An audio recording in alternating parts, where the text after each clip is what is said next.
Norman Conquest, Chapter 4, Castle Building. My favourite bit. This is such a straightforward chapter. You know, pray and hope that it comes up as an essay every single year. It's such an easy one. Big interpretation for this is military fortress. You know, did they build these castles for military control because they were there in terms of the conquest? Or did they build castles because actually ended up being settlement and status and home and wanting to kind of like show off?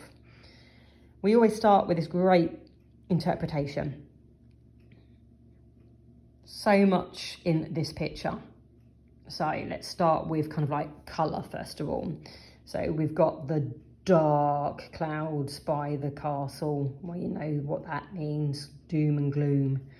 You've then got the Saxon village, you know, working hard,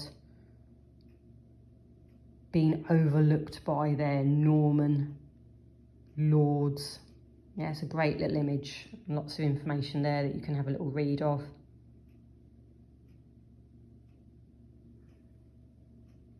Yeah, remember there are lots of castles all the way around England.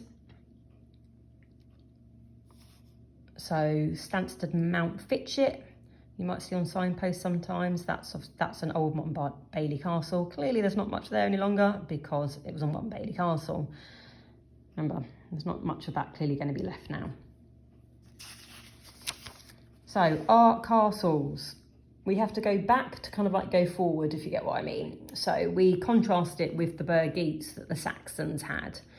So the Saxons, remember, didn't have castles. It wasn't part of their lifestyle, but they did have these things called burgheats instead, where they have a hall for the thane, so for the local lord. They have kitchens, they have buildings. You do have obviously kind of like a palisade. Remember, look, there is a ditch there, so it's slightly defensive, but they're not castles.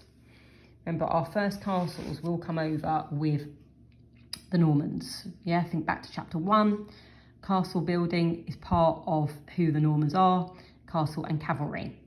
So they were the only castles that they ever had in England before 1066.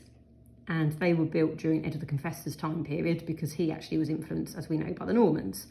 But they're not everywhere. And certainly they're not kind of like what William is going to do. So the castles, as we know, are very much part of the French way of life. Right, seen again kind of like on the Bayeux tapestry.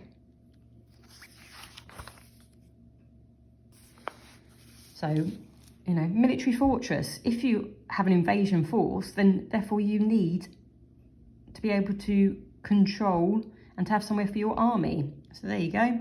That's what your castle's all about. First castle ever, in terms of the Normans, is at Pevensey. They will then build more castles, so Hastings, obviously shown again in the infamous Bayeux tapestry. Lots of information, look, palisade.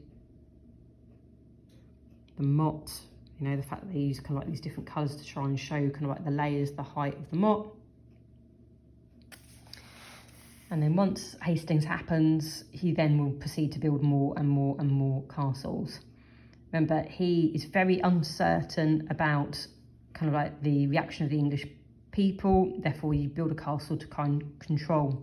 And don't forget, we saw that in chapter 3. That was a big, huge running theme through chapter 3 was build a castle, build a castle, build a castle, build a castle.